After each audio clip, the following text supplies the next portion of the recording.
Alhamdulillahilladzi khalaqal insan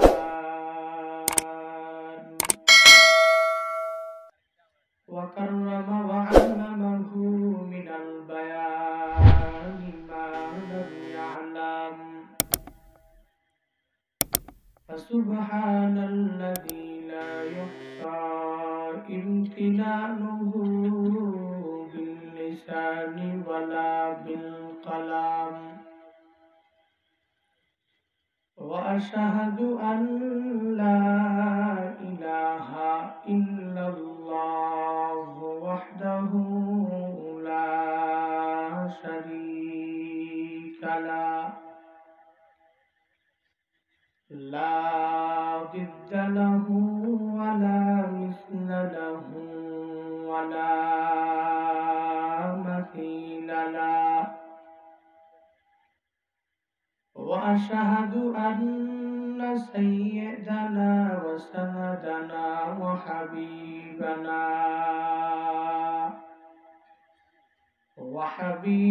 ربنا وطبيب قلوبنا ومولانا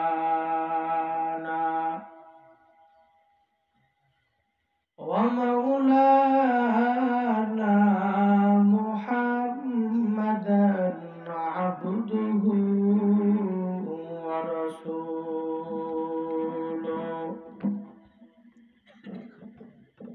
صلى الله تعالى عليه وعلى آله وأصحابه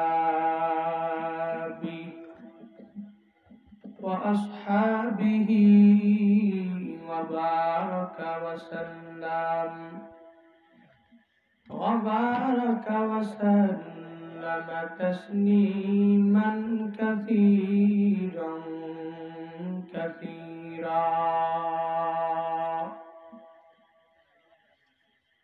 الذي أرسله الله تعالى بالحق بشيرا ونذيرا وداعيا إلى الله بإذنه وسراجا منيرا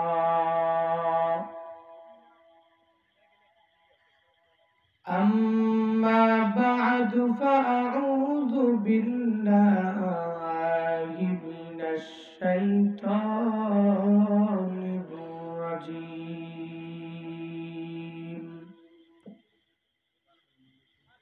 بسم الله الرحمن الرحيم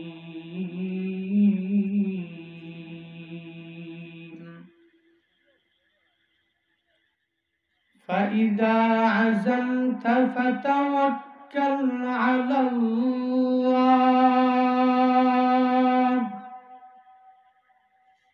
إن الله يحب المتوكلين وقال النبي صلى الله عليه وآله وسلم من سره أن يكون أقوى الناس فليتوكل على الله ومن سره أن يكون أكرم الناس فليتق الله أو كما قال النبي عليه الصلاة والسلام صدق الله مولانا العظيم وصدق رسوله النبي الكريم ونحن على ذلك لمن الشاهدين والشاكرين والحمد لله رب العالمين.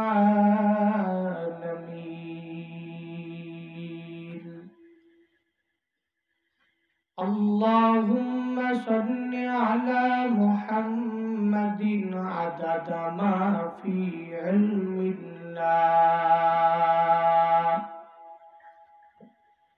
عدد ما في علم الله، صلاة دائما بدوام ملك الله.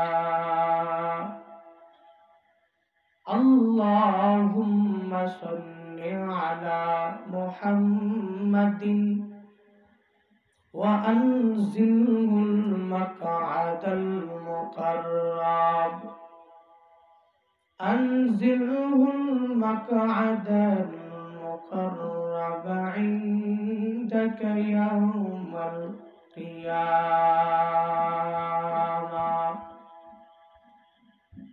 يا صاحب الجمال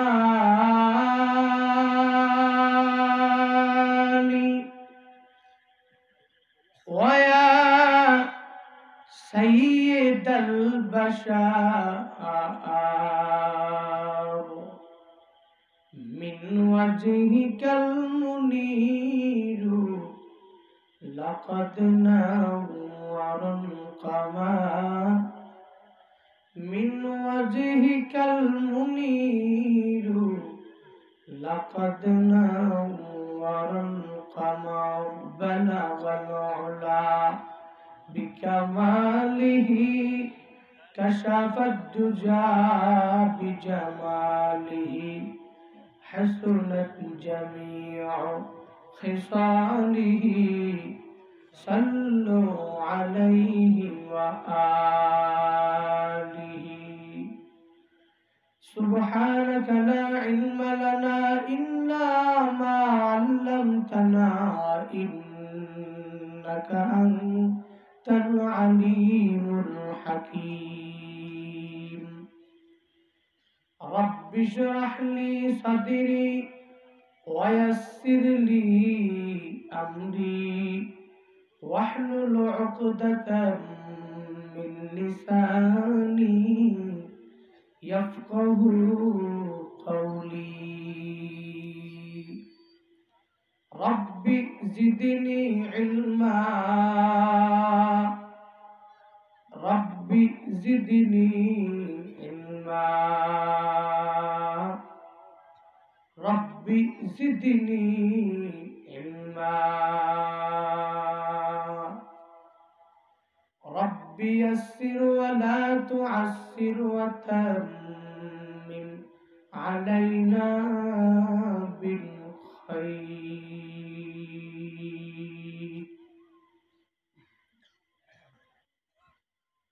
बातिल से दबने वाले हाय आसमान ही हम, बातिल से दबने वाले हाय आसमान ही हम, सुबर कर चुका है तू इम्तिहा हमारा, सुबर कर चुका है तो इम्तिहा हमारा।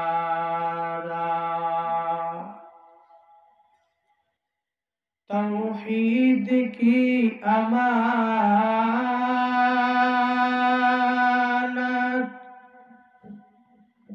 सीनों में है हमारे, आसान ही मिटाना नामो निशा हमारा, आसान ही मिटाना नामो निशा हमारा। আলহামদুলিল্লাহ नहायत काबिल एहतराम सुटियां ইসলামী ঐক্য পরিষদ বিয়ানীবাজার এর উদ্যোগে আয়োজিত 10তম তাফসীরুল কুরআন মহাসম্মেলনের আজ পহেলা মার্চ 2021 মহতিয়ে মুজমার সম্মানিত সভাপতি আলহাজ হযরত মাওলানা শেখ আসাদউদ্দিন সাহেব ছোটদেশী দামাত বারাকাতুহুল আলিয়া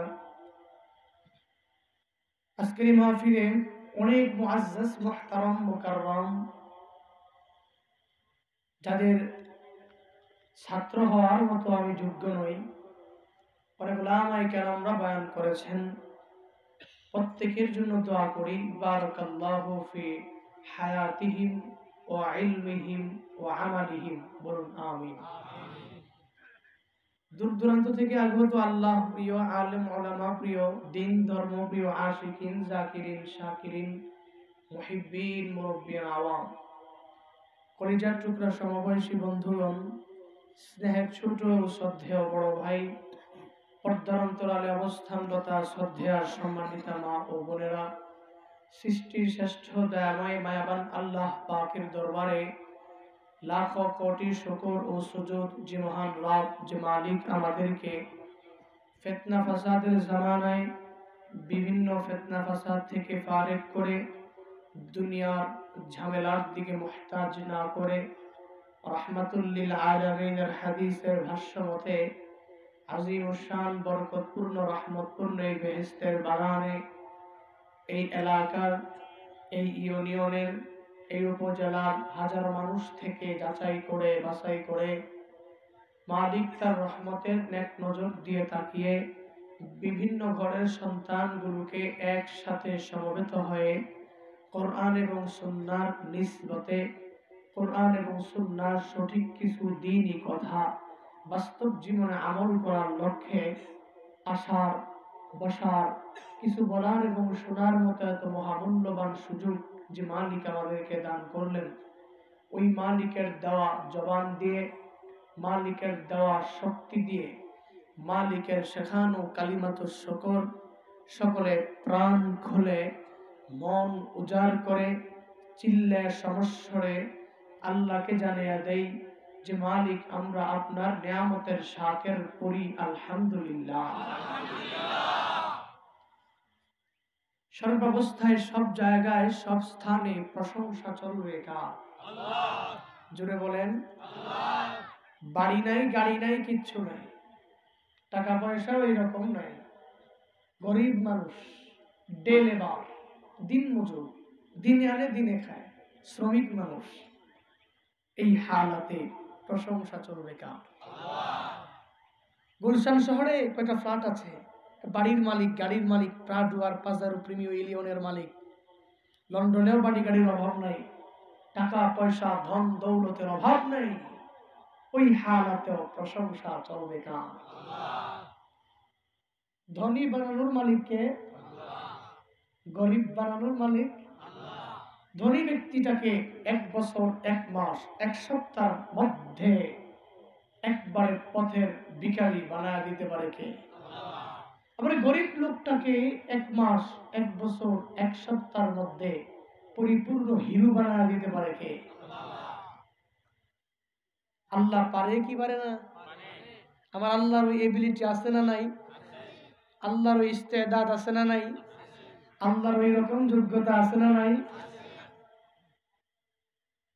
বান্দাটাকে আমার আল্লাহ ধনী বানাইতে পারে, আবার এই বান্দাকে আমার আল্লাহ গরিব বানাইতে পারে। এজন্য ওই উভয় হালাতেই একজনের প্রশংসায় পঞ্চমুখ হয়ে যাব, তার নাম আল্লাহ। মাহফিলের প্যান্ডেলের ভিতরে আসছি, এখানে প্রশংসা চলবে কার? আল্লাহ। প্যান্ডেল থেকে যখন বাহিরে বাড়িতে যাব, ওখানে প্রশংসা চলবে কার? আল্লাহ। মসজিদের ভিতরে প্রশংসা চলবে কার? আল্লাহ। মসজিদের বাহিরে, মাদ্রাসার ভিতরে, মাদ্রাসার বাহিরে, সিনেমা হলের ভিতরে, সব জায়গায় আল্লাহর প্রশংসা চলবে, কিন্তু মালিকের হারাম কিন্তু যে জায়গা, ওই জায়গাতে গেলে কি আল্লাহর প্রশংসা চলে? অবশ্য সিনেমা হলের দিন তো এখন শেষ, মোবাইলের বাংলাদেশ, ঠিক কি ঠিক না? আগে তো মুরব্বীরা কষ্ট করে করে করে টিকিট টুকেট কাইটা সিনেমার সামনে গিয়া 3 মাস পরে ছবি একটা দেখবে, কি খুশি, বন্ধু বান্ধব নিয়ে গেছে, সিট পাইলে পাইছে, না পাইলে। এখন তো টেকনোলজির যুগ, জামানুল হালি জামানুল টেকনোলজিয়া, বর্তমান যুগ প্রযুক্তির যুগ তো সহজ করে দিয়েছে। যুবকরা ইচ্ছা করলেই পারে রাত 8টা থেকে শুরু করে ফজর পর্যন্ত ছবি একটা না দুইটা না, টানা 8টা থেকে 10টাও দেখতে পারে। কিন্তু মুসলমানদের যুবকরা অনেকটা সজাগ।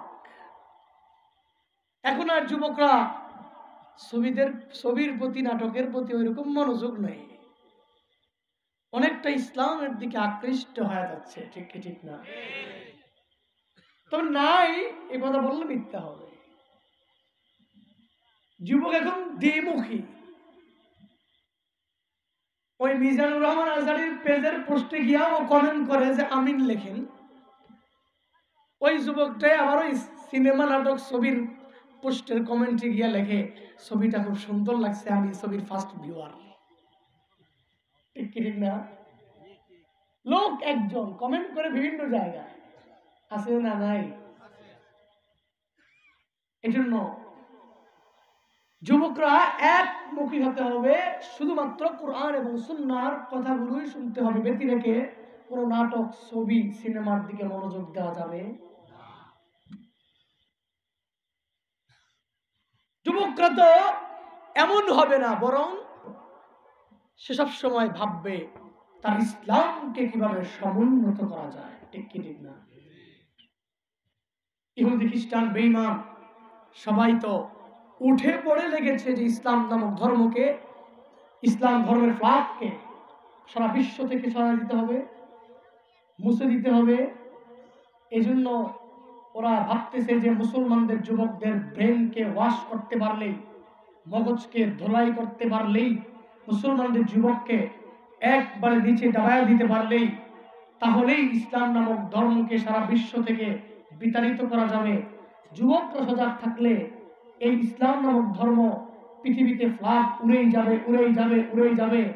ফ্রি ফায়ার আর পাবজি নামক নেশাগ্রস্ত গেম ঢুকিয়ে দিয়েছে মুসলমানদের যুবকরা। ওই ফ্রি ফায়ার আর পাবজি সারা দিন খেলতে থাকে, সে তার ইসলাম নিয়ে বিন্দু মাত্র সময় ভাবে না, ঠিক কি ঠিক না?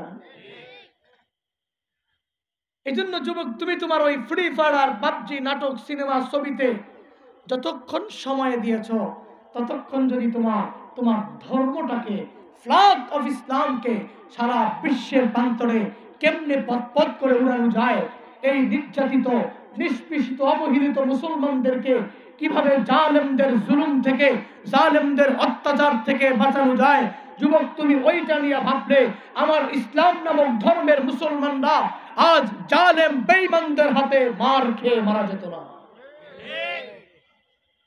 তুমি তোমার ইসলাম নিয়ে ভাবতে পারো না। নিজে নিজে বিবেক দিয়ে বিবেচনা করো, নিজে নিজের আকল দিয়ে বিবেচনা করো, তুমি তোমার ধর্মের জন্য কতটুকু কি করতে পেরেছো। ইসলাম তোমাকে এত কিছু দিয়েছে, আল্লাহ তোমাকে এত কিছু দিয়েছে, আসমান দিয়েছে, জমিন দিয়েছে, নদী নালা, খাল বিল সব কিছু দিয়েছে। তুমি তোমার আল্লাহর এত নিয়ামত পাওয়ার পরে আমার মালিককে তুমি কতটুকু কি দিতে পেরেছো? নাই নামাজ, নাই রোজা, নাই নেকাম, কিছুই নাই, তো তুমি তোমার আল্লাহর জন্য কি করেছো?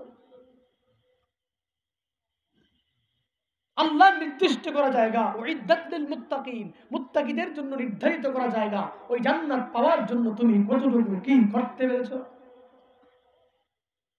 অথচ সব জায়গায় গেলেই আমার মতো পাক্কা মুসলমান কেউ নাই, আমি মুসলমানদের যুবক। বাহিরে গেলে কেউ যদি তোমাকে জিজ্ঞেস করে তোমার রিলিজিয়নের নাম কি, তোমার ধর্মের নাম কি, চিল্লে পড়ো আমি মুসলমান ধর্মের, ইসলাম ধর্মের অন্তর্ভুক্ত একজন মুসলমান।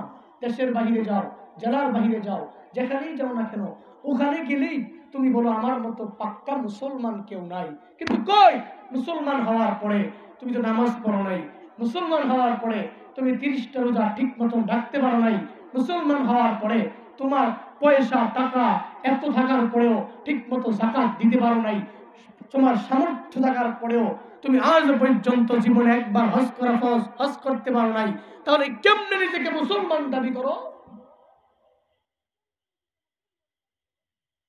কেমন মুসলমান তুমি, কেমন মুসলমান? ঠিক কি ঠিক না? কেমন মুসলমান তুমি, কেমন মুসলমান? নামাজ রোজার ধার ধারি নাই, মানো না কুরআন। কেমন মুসলমান তুমি, কেমন মুসলমান? কেমন মুসলমান তুমি, কেমন মুসলমান?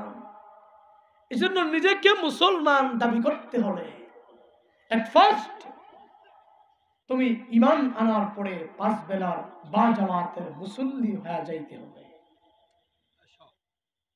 5 বেলার নামাজি হয়ে যাও, রমজান মাসের সাইম হয়ে যাও, তুমি নেক আমলওয়ালা হয়ে যাও। পৃথিবীর মানুষ তোমাকে দেখলে তোমার পরিচয় জানতে চাইবে না, তোমার চেহারা, তোমার বডি, তোমার চলাফেরা দেখেই তোমাকে বলবে এই লোকটা মনে হয় ইসলাম ধর্মের অন্তর্ভুক্ত একজন পাক্কা মুসলমান। ঠিক একই রকম ভাবে তুমি তোমার নবীর সুন্নতের আমল ঠিক মতন চালু করে দাও। তুমি তোমার নবীর সুন্নতের আমল দেহের মধ্যে, বডির মধ্যে আমার নবী যেমনি বলেছে সেমনি পরিপূর্ণভাবে চলাফেরা যদি আরম্ভ করে দাও, দুনিয়ার মানুষের সামনে ব্যানার টানাইয়া, বড় লম্বা টুপি লাগাইয়া, বড় জুব্বা লাগাইয়া তুমি হাঁটলে আর ব্যানারের সামনে লেখলা আহলুস সুন্নাত ওয়াল জামাতের অন্তর্ভুক্ত আমি, ওই ব্যানার লাগবে না, বরং পুরা জাতি তোমার ওই আমল দেখিয়া তোমাকে বলবে তুমি আহলুস সুন্নাত ওয়াল জামাত।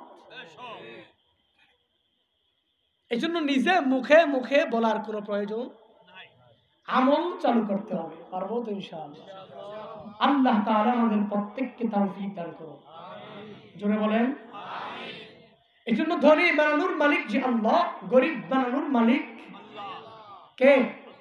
আল্লাহ। আমার আল্লাহ তো আমাকে ধনী বানানোর সেই সামর্থ্য রাখে, আমার আল্লাহ আমাকে গরিব বানানোর সামর্থ্য রাখে।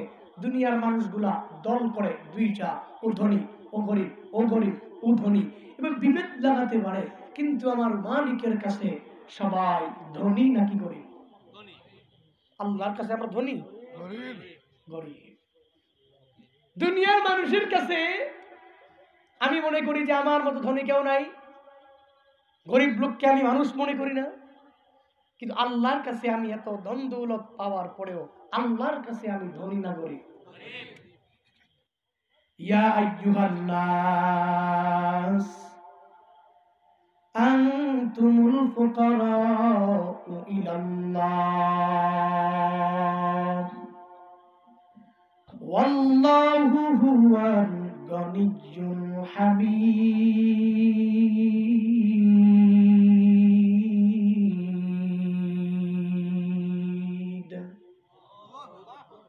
আল্লাহু আকবার পকেটে রাখা বাড়িতে যায় বলে জোরে বলে আল্লাহু আকবার।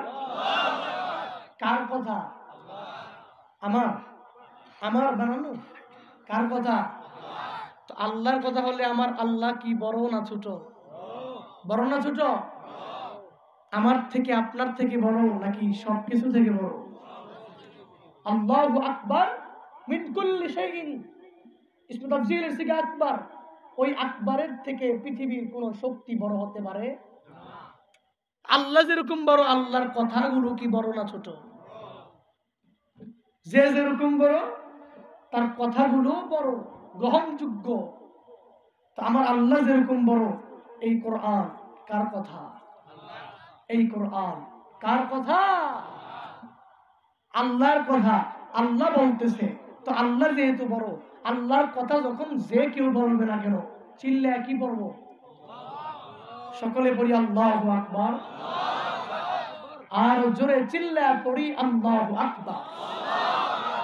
আরো জোরে সমস্যারে পড়ি আল্লাহু আকবার। এইরকম ভাবে সবসময় আওয়াজ দিতে হবে। Education is a given and taken. শিক্ষা ওইটার নাম যদি দুইটার সমন্বয় হয়, এক নম্বরে গিভ, দুই নম্বরে টেক, দেওয়া এবং নেওয়া। এই জন্য আপনারা কথা বললে আমি কিছু কথা বলতে পারবো। এমনিতে I am very tired, I am a bit ill because I have suffered a lot in a few days. এতটা ক্লান্ত, বাকি দিন গত দিনগুলোতে অনেক ক্লান্তি এবং অনেক জার্নি করেছি, যার কারণে অনেকটা ক্লান্ত। এখন যদি আপনারা সাপোর্ট না দেন, কথাই না বলেন, চুপ করে বসে থাকেন, আমি মনে করবো যে আমার কথা বোধহয় কেউ শোনে না। এই জন্য সবাই কিছু কথা বলতে হবে। সুবহানাল্লাহ, আলহামদুলিল্লাহ, আল্লাহু আকবার, কিছু বলতে হবে। পারবেন তো ইনশাআল্লাহ? সকলে চিল্লে পড়ি সুবহানাল্লাহ, আর জোরে পড়ি আলহামদুলিল্লাহ, আর জোরে চিল্লে পড়ি আল্লাহু আকবার। আল্লাহ বলেন, ইয়া আইয়ুহান নাস, মানব জাতির দল, আনতুমুল ফুকারা, তোমরা সবাই গরীব, ইলাল্লাহ, কার কাছে? আল্লাহর কাছে সবাই গরীব। একমাত্র আল্লাহু হুয়াল গনিয়্যুল হামিদ, আমার আল্লাহই হচ্ছে পৃথিবীর সব কিছু থেকে ধনী, আমার আল্লাহই প্রশংসিত। ঠিক কি ঠিক না?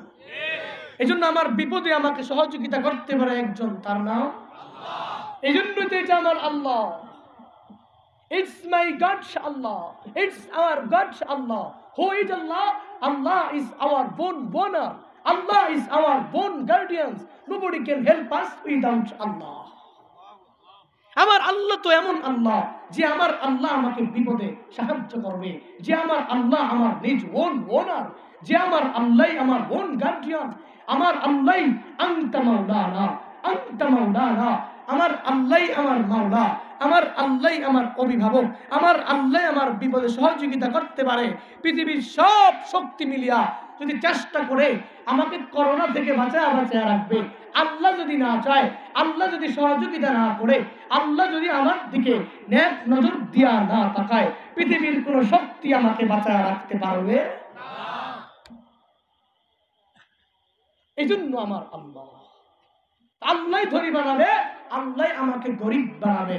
এই জন্য সর্বাবস্থায় একজনের উপরেই ভরসা করে চলতে হবে, তার নাম আল্লাহ।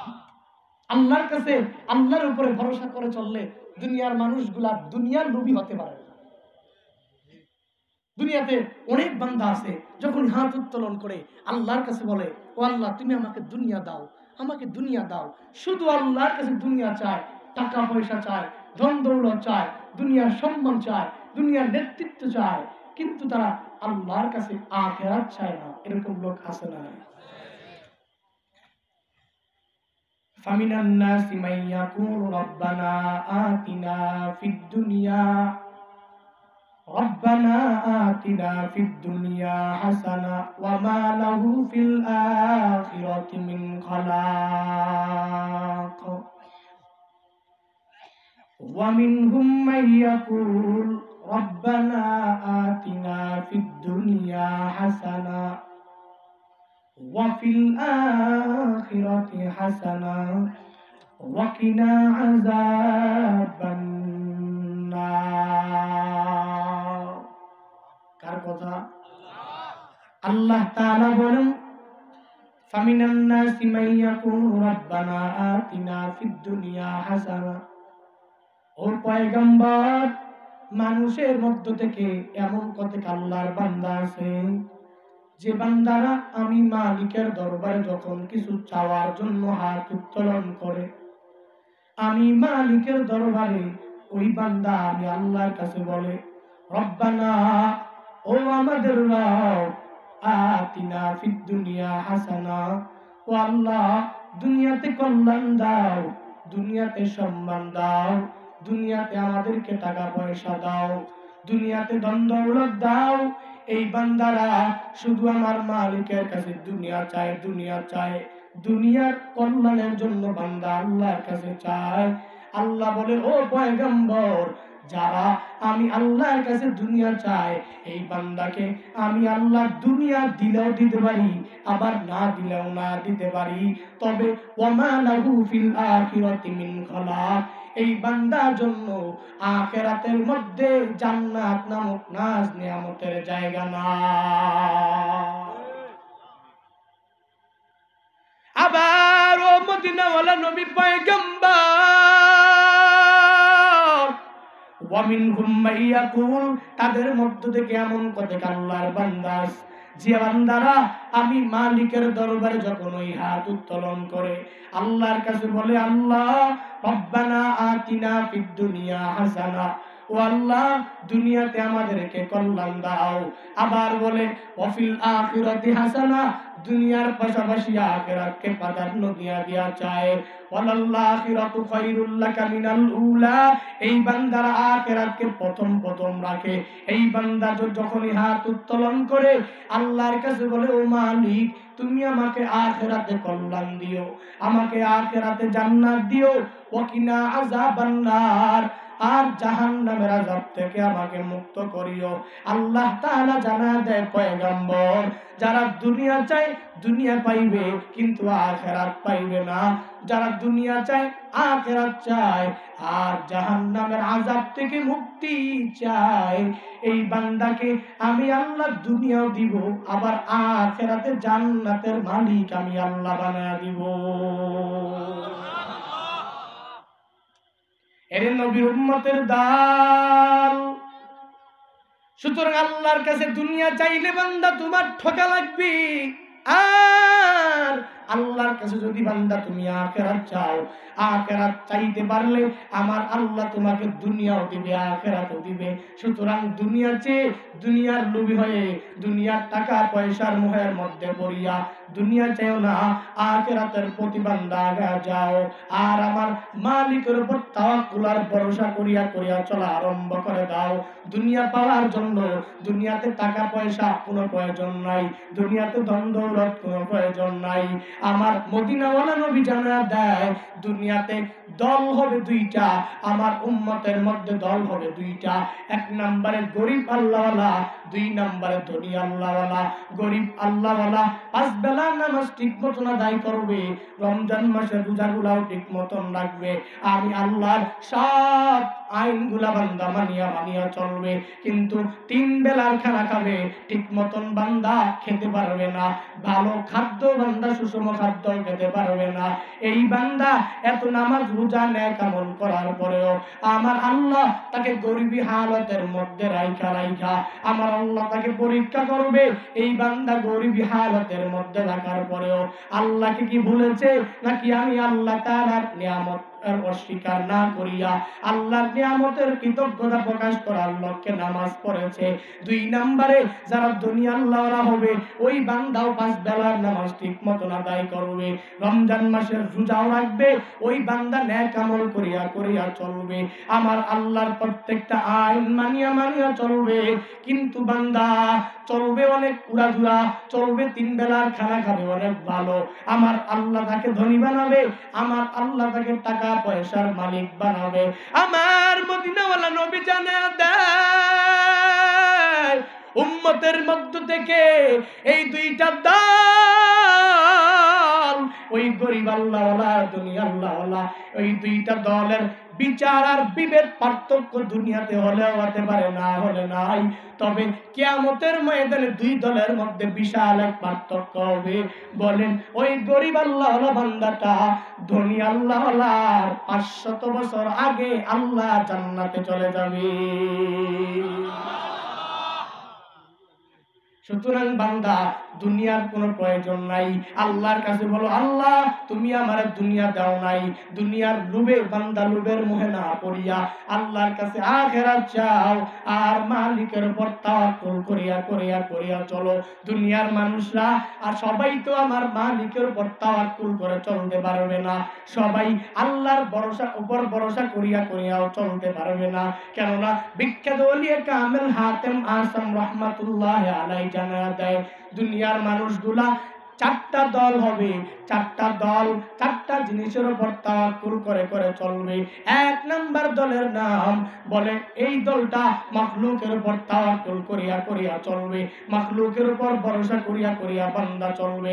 মাখলুকের উপরে তাওয়াক্কুল করনেওয়ালা বান্দা, ওই বান্দা মনে করে আমার ছেলে একটা লন্ডনে থাকে, আমার ছেলে একটা ইতালি থাকে, আমার ছেলে একটা বাইরে থাকে, ও যদি আমার জন্য টাকা না পাঠায়, আমি 1 মাস না পাঠাইলে আর বেঁচে থাকতে পারবো না। ওই বান্দাটা মাখলুকের উপর তাওয়াক্কুল আর ভরসা করিয়া করিয়া করিয়া চলে। আর 2 নাম্বার দলের নাম, ওই বান্দারা সম্পদের উপর মালের উপর তাওয়াক্কুল করিয়া করিয়া চলে। ওই বান্দা মনে করে আমার মাল থাকলে কেউ আমাকে কিছুই করতে পারবে না, আমার সম্পদ থাকলে কেউ আমার কোনো কাজের মধ্যে বাধাও দিতে পারবে না। এই বান্দারা মালের উপর তাওয়াক্কুল করিয়া ভরসা করিয়া করিয়া চলে। 3 নাম্বার একটা দল আছে যারা ওই নিজের সত্তার উপর তাওয়াক্কুল করে চলে, নিজের বডির উপরে নিজের শরীরের উপর তাওয়াক্কুল করে চলে। ওই বান্দা মনে করে আমার মতো সুন্দর বডিওয়ালা এলাকার মধ্যে কারো নাই, এত সুন্দর বডি এত সুস্বাস্থ্য আমার এলাকাতে আর কারো নাই, কেউ আমার সাথে মারামারি করতে আসলেও আমার সাথে পারবে না, আমার সাথে লেগে উঠতেও পারবে না। এই বান্দারা নিজের সত্তার উপর তাওয়াক্কুল করিয়া করিয়া চলে। হাতেম আসেম রহমাতুল্লাহ আলাইহি জানা দেয়, যারা মাখলুকের উপর তাওয়াক্কুল করিয়া করিয়া চলে, সম্পদের উপর তাওয়াক্কুল করে চলে, নিজের বডির উপরে তাওয়াক্কুল করিয়া করিয়া চলে, এদের মতো নির্বোধ বোকা দুনিয়াতে আর কেউ না। আর একটা দল আছে, যেই দল আমার মালিকের উপরে তাওয়াক্কুল করিয়া করিয়া চলে, আমার মালিকের উপর ভরসা করিয়া করিয়া চলে। ওই দলটা বিপদে পড়লে আল্লাহর কাছে বলে, আল্লাহ আমাকে তুমি মাখলুক দাও নাই, আমাকে তুমি সম্পদ দাও নাই, ও আল্লাহ তুমি আমাকে নিজের এত সুন্দর বডিটাও দাও নাই, আমাকে বিপদে ফেলেছো, এই বিপদ থেকে মুক্তি করবাও তুমি আল্লাহ। এই বান্দা ধনী হালতেও আমার আল্লাহর কাছে তাওয়াক্কুল করে চলে। ওই বান্দারা গরিব হালতেও আল্লাহর উপর তাওয়াক্কুল করিয়া করিয়া বান্দা চলে। এই বান্দা সর্বাবস্থায় বলে, ও মালিক তুমি আমাকে ধনী বানাও নাই, তুমি আমাকে গরিব বানাইছো, কোনো অসুবিধা নাই। এই বান্দা ধনী গরিব উভয় হালতে আমার মালিকের উপর তাওয়াক্কুল করে চলে। হাতেম আসেম রহমাতুল্লাহ আলাইহি জানা দেয়, যারা ওই 3 হালত বাদ দিয়া আমার মালিকের উপর তাওয়াক্কুল করিয়া করিয়া চলে, এদের মতো চালাক দুনিয়াতে আর কেউ না। কেননা বান্দা মাখলুক তোমার 1 মাস থাকবে, মাখলুক তোমার 1 বছর থাকবে, মাখলুক তোমার 2 বছর 3 বছর থাকবে, এরপর একদিন মারা গেলে ওই মাখলুক আর থাকবে না। সম্পদ তোমার আজ আছে, 1 বছর আছে, 2 বছর আছে, তারপরে আবার তোমার ওই সম্পদ না থাকতে পারে। আর 3 নাম্বার, এর বান্দা তোমার ওই বডি এবার যৌবনকাল কারণে যৌবনের তাড়নায় পড়িয়া সুন্দর বডি, তুমি যৌবনের উপরে তাওয়াক্কুল করিয়া করিয়া চলো, এই যৌবনের তাড়না সব সময় তোমার থাকবে না। বৃদ্ধ হয়ে গেলে এত সুন্দর বডিও তোমার থাকবে না, এত সুন্দর শরীরের গঠন তোমার থাকবে না। সুতরাং ওই মাখলুকও সব সময় থাকবে না, সম্পদগুলাও সব সময় থাকবে না, আর নিজের বডি এত সুন্দর বডিও সর্বাবস্থায় তোমার থাকবে না। কিন্তু বান্দা আমার মালিকের উপর তাওয়াক্কুল করিয়া করিয়া যদি চলতে পারো, আমার মালিক আউয়াল, আমার মালিক আখির, আমার মালিক অতীতেও যেরকম আজও এরকম, তোমার ভবিষ্যতে মৃত্যুর আগ পর্যন্ত আমার মালিক থাকবে। আমার মালিকের উপরে তাওয়াক্কুল করিয়া করিয়া যদি বান্দা চলতে পারো, তোমার বিপদে দুনিয়ার কেউ আসলে আসতে পারে না, আসলে নাই, তোমার বিপদে স্বয়ং আমার আল্লাহ তোমার সহায় হয়ে যাবে।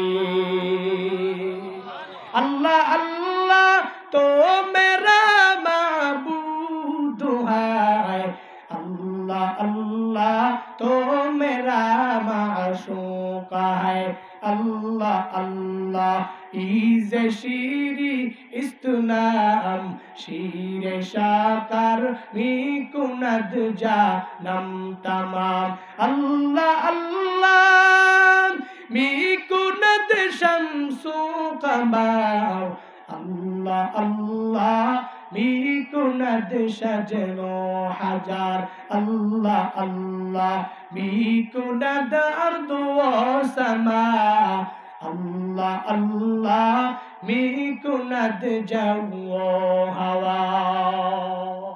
সুতরাং বান্দা একজনের উপর তাওয়াক্কুল করিয়া করিয়া চলবা, তার নাম সর্বাবস্থায় একজনের প্রশংসার গুণগান গায়া গায়া বেড়াইবা, তার নাম প্রশংসা সবই কেবল তোমারি, প্রশংসা সবই কেবল তোমারি রব্বুল আলামিন। দয়ালু মেহেরবান করুণায় ফুরান, দয়ালু মেহেরবান করুণায় ফুরান, আর কেউ নাই তুমি মালিক শেষ বিচারের দিন, শেষ বিচারের দিন।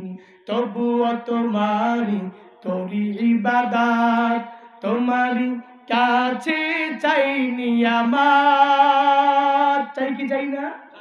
তবুও তোমারি করি ইবাদত, তোমারি কাছে চাইনি আমার। দাও দিশা দাও সরল পথের, দাও দিশা দাও সরল পথের, সিরাত মুস্তাকিম, সিরাত মুস্তাকিম।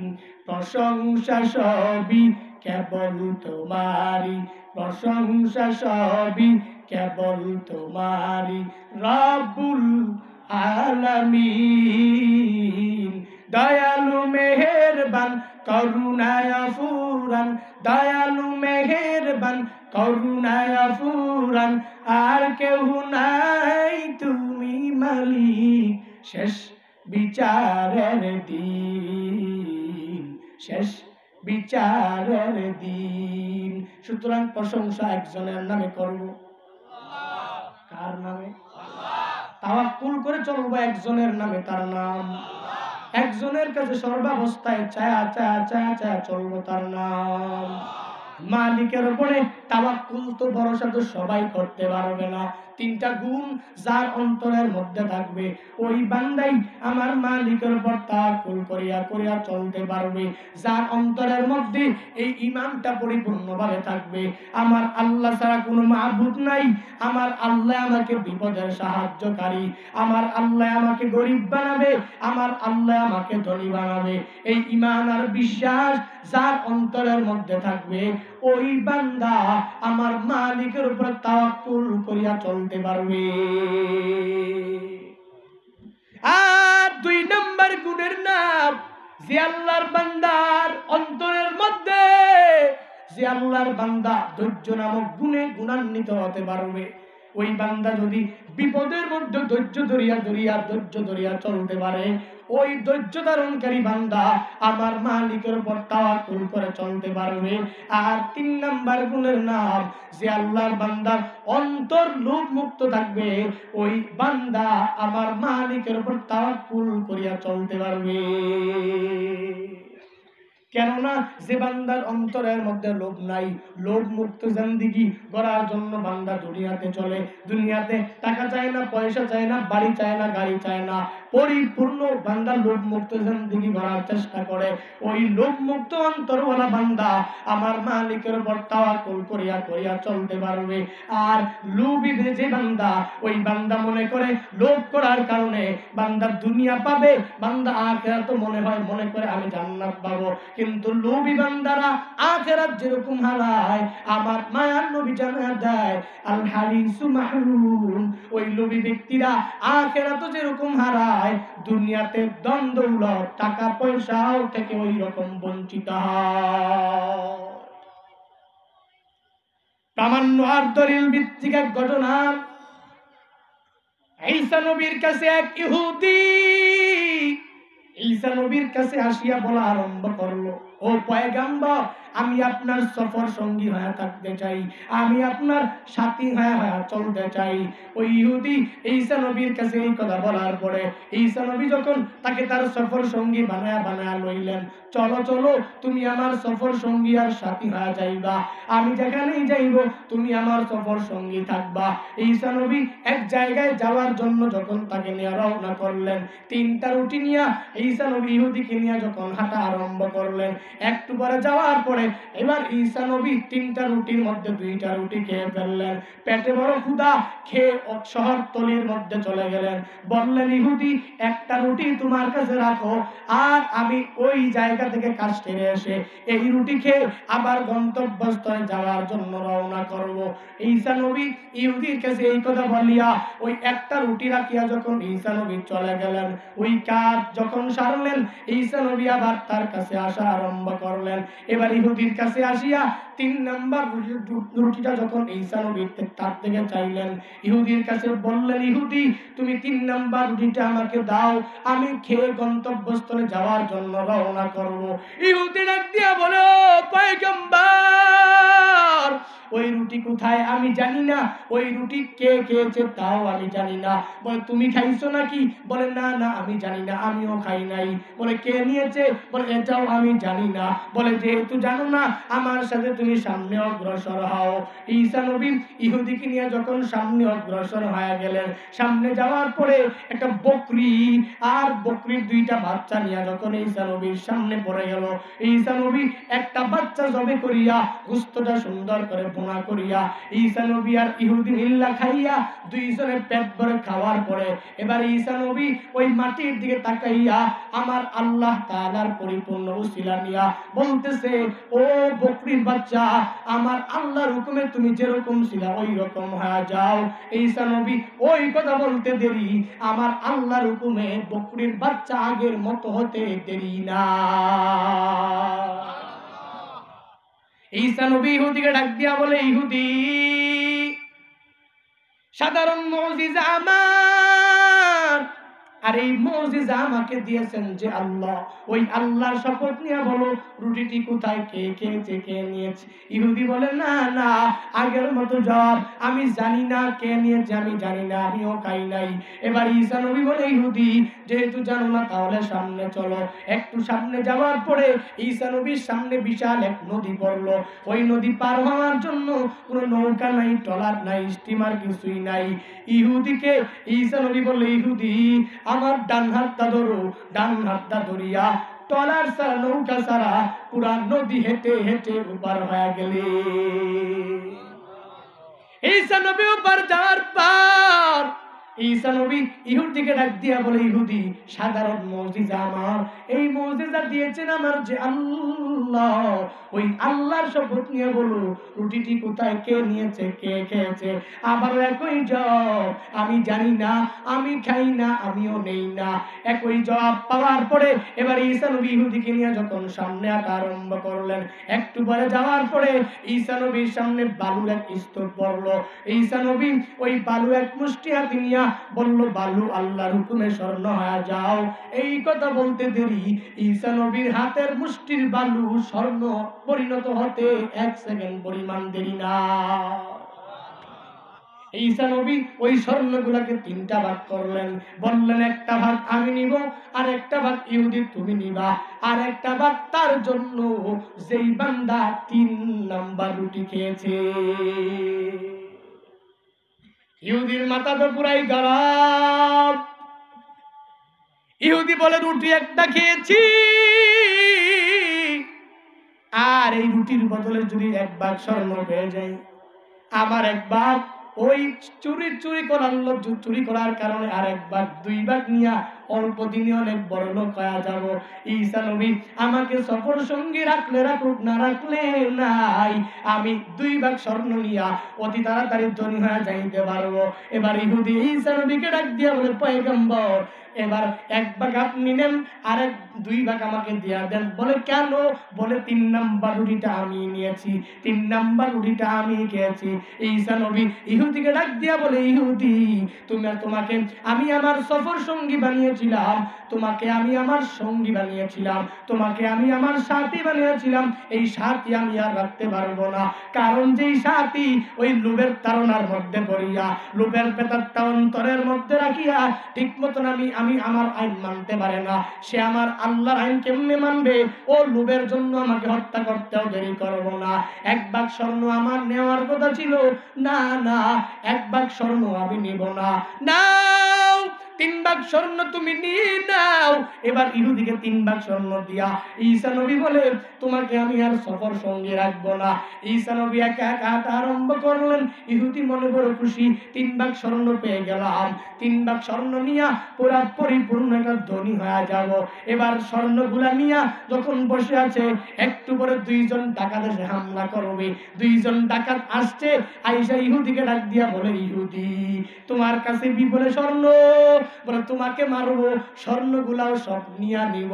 ওই 2 ডাকাতের কাছে ইহুদি ডাক দিয়া বলে, আমাকে মারার প্রয়োজন নাই, চল ওই 3 ভাগ স্বর্ণ তোমরা 2 জন আমি একজন, চল 3 জনে ভাগ করে নিয়ে নেই। 3 জনে নিয়া 3 জনেই বড় লোক হয়ে যাব। এবার ইহুদি ডাকাতদেরকে বলার পরে ডাকাতরা এই কথার প্রতি সম্মতি দিলেন, বলে হ্যাঁ এটাই হোক, 3 ভাগ স্বর্ণ 3 জনে ভাগ করিয়া নিয়ে নিব। ইহুদি বড়ই চালাক। ইহুদি 2 ডাকাতের মধ্যে একজন ডাকাতকে বলতেছে, আমার পেটের মধ্যে বড় ক্ষুধা, একজন যাও আমার জন্য কিছু খাবার নিয়ে আসো, ওই খাবার খাওয়ার পরে আমরা 3 জনে ভাগ করিয়া স্বর্ণগুলা নিয়ে নিব। দেখো 3 জনের মধ্যে কত বড় লোভ। একজন যখন খানা আনতে গিয়েছে আর 2 জন ওই স্বর্ণের কাছে রয়ে গেছে। 2 জন ইহুদি ডাকাতকে পরামর্শ দেয়। ইহুদি বলতেছে, ও ডাকাত, এই লোকটা খানা আনার জন্য গিয়েছে, যদি লোকটা আমাদের কাছে আসে 3 ভাগ স্বর্ণের মধ্যে 1 ভাগ সে নিয়ে যাবে, 1 ভাগ আমি নিয়ে যাব, আর 1 ভাগ তুমি নিয়ে যাইবা।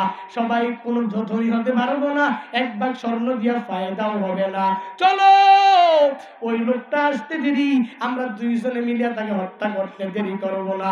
হত্যা করিয়া আমরা 2 ভাগ স্বর্ণ, 3 ভাগ স্বর্ণ 1.5 ভাগ করিয়া নিয়ে ধনী হয়ে যাইব।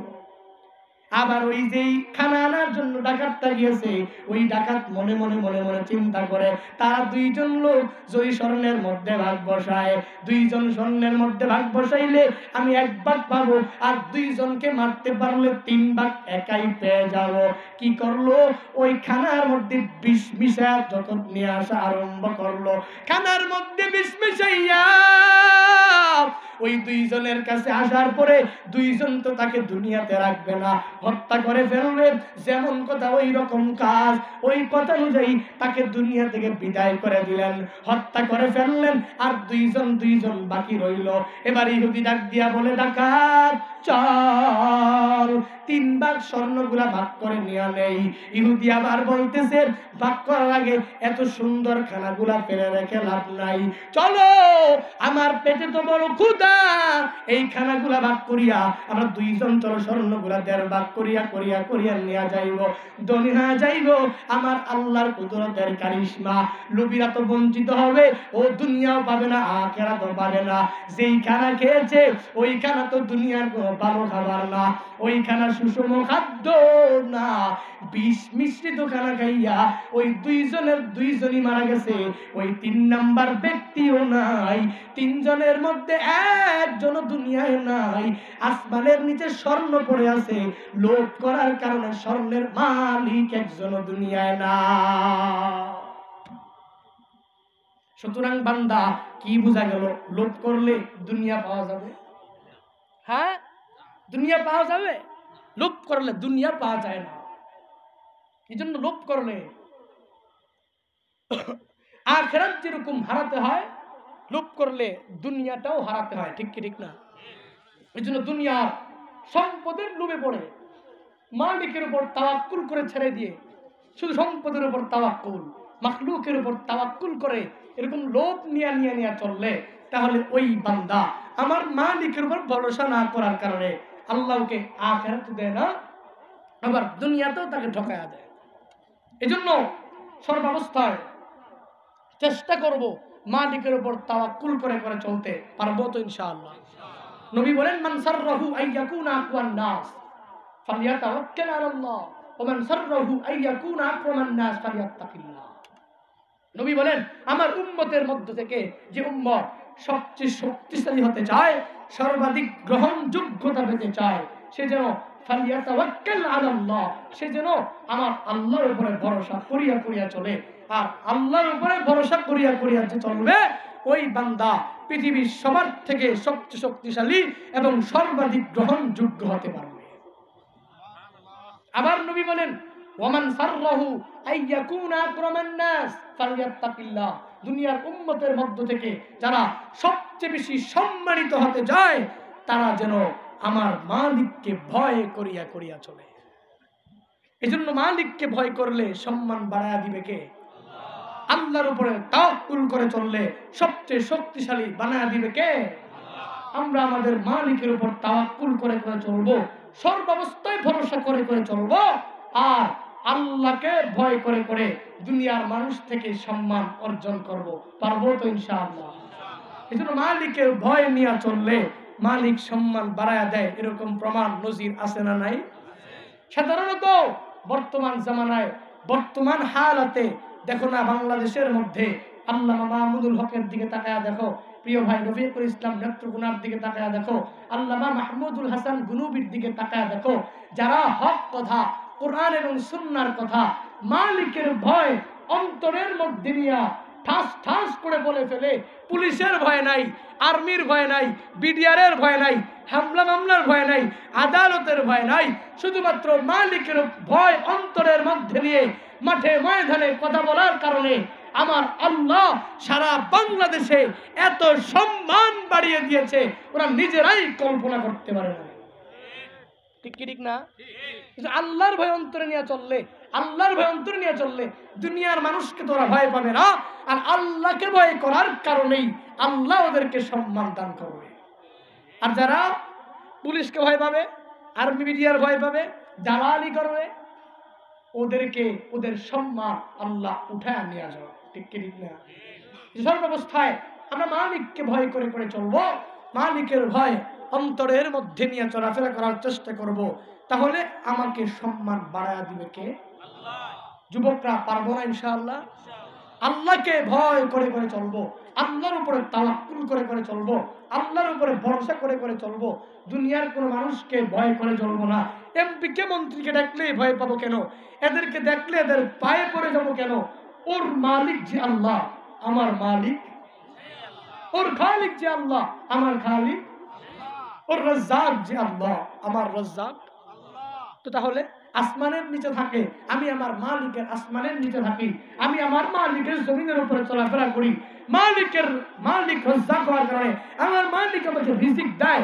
তাহলে এমপি কে যে মালিক রিজিক দেয়, আমাকে ওই মালিক রিজিক দেয়, তাহলে ওকে পরোয়া করে চলার টাইম নাই।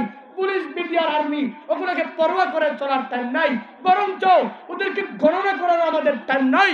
আমরা আহলে হক উলামায়ে কেরামদেরকে গণনা করে চলবো, যারা আলিমুদ্দিন না হয়, আলিমুদ্দুনিয়া না হয়, আলিমুদ্দিন যারা চলাফেরা করে, ইলমুদ্দিনের পরিপূর্ণ জ্ঞান অর্জন করে যারা মাঠে ময়দানে কথা বলে, ওদেরকেই সম্মান দিব, ওদের পিছু আর ওদেরকেই ইত্তেবা করে চলবো। রাজি আছি ইনশাআল্লাহ?